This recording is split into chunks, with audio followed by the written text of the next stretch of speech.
My name is Tierney and I'm the Makerspace specialist at the Rochester Hills Public Library, bringing to you another Maker Monday video.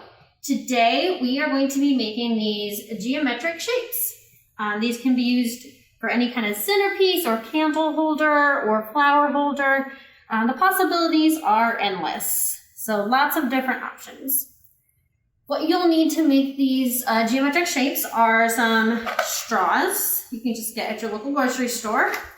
Some wire. I have both silver one and I have some rose gold as well. You'll need some wire cutters, some needle nose pinchers, some scissors, some beads, and possibly a hot glue gun. All right, our first step is to take a couple straws and you want to cut off the bendy part. This bendy part will not be good for your structure. It will not give you very good stability. So we're going to cut that part off. And we are going to need, for the particular one that I'm showing you, 6. You want to make sure that they are around the same length.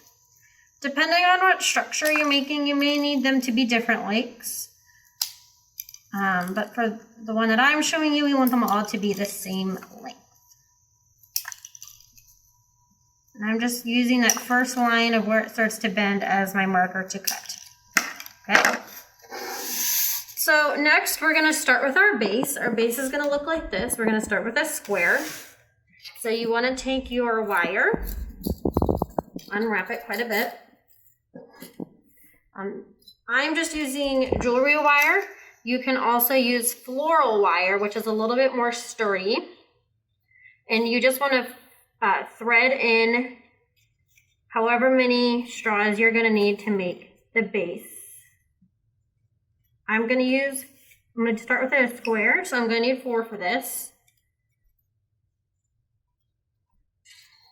And then you want to loosely make the shape that you want to make. Something that I found that really helps is to use your pliers, not the wire cutters, because that will cut your wire. You're just going to use the pliers to bend at the corners to really define your shape. That way your wire knows which way you want it to go, and it's not moving around within the straws. So I'm bending it so that it can make a defined corner. So after you know how much wire you're going to need, you can cut off your extra using the wire cutters, and then we'll twist these together. And you want to get it as tight as you can because that really makes your structure pretty sturdy and the wire is not moving around within your shape. So there's our base shape. Here's another example of the base shape with the structure already started. So I'm going to use this one to show you what to do next. For this is the shape that we are starting to make. You want to start by creating the triangles that are going to go up to your next layer. So I'm feeding a straw through my wire again, and I'm going to go through the base. I find that as much as you can connect your wires to your base, the sturdier it's going to be. So then I will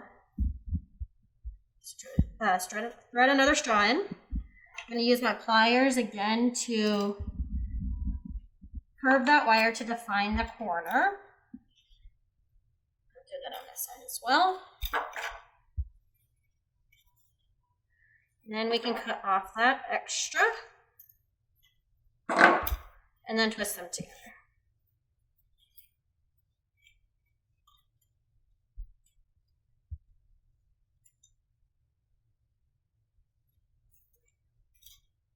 So next for this one, I would finish out the straw or the triangle on this side.